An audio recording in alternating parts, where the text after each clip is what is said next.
This is the VOA Special English Agriculture Report. American officials have sharply reduced their expectations for this year's corn and soybean crops. Farmers in the Midwest are struggling with record heat and the worst drought in years.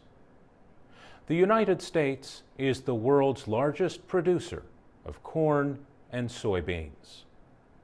In August, the Agriculture Department predicted that corn production would total 10.8 billion bushels this year. That was down 17% from a prediction made just the month before. And it was down 13% from last year's level. In addition, the average yield per hectare could be the lowest in 17 years. At the same time, the government predicted that soybean production would be 12% lower than last year. The price of maize, which Americans call corn, has hit record levels. Corn is a major part of animal feed, and so the price of meat, milk, and eggs is also expected to climb.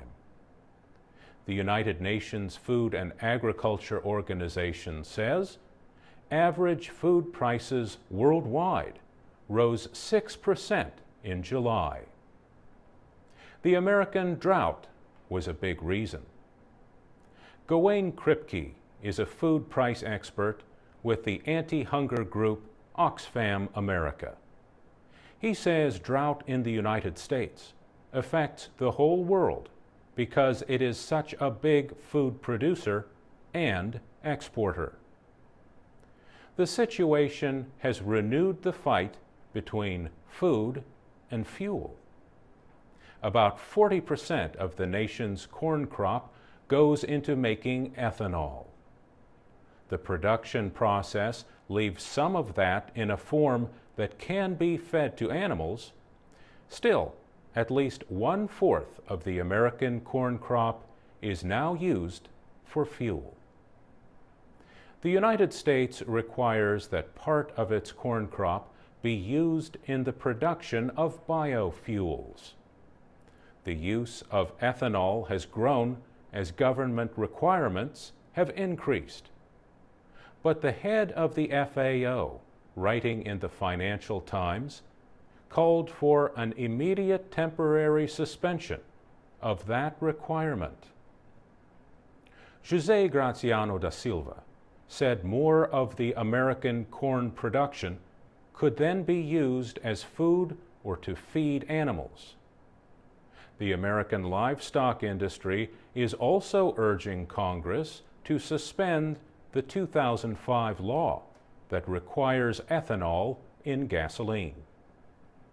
But corn farmer Alan Bennett says doing that would hurt his town. This country relies on ethanol for 10% of its fuel supply, he says. Ethanol is good for America. The growth of the ethanol industry and competition for corn have helped parts of rural America that had been shrinking for years. For VOA Special English, I'm Mario Ritter.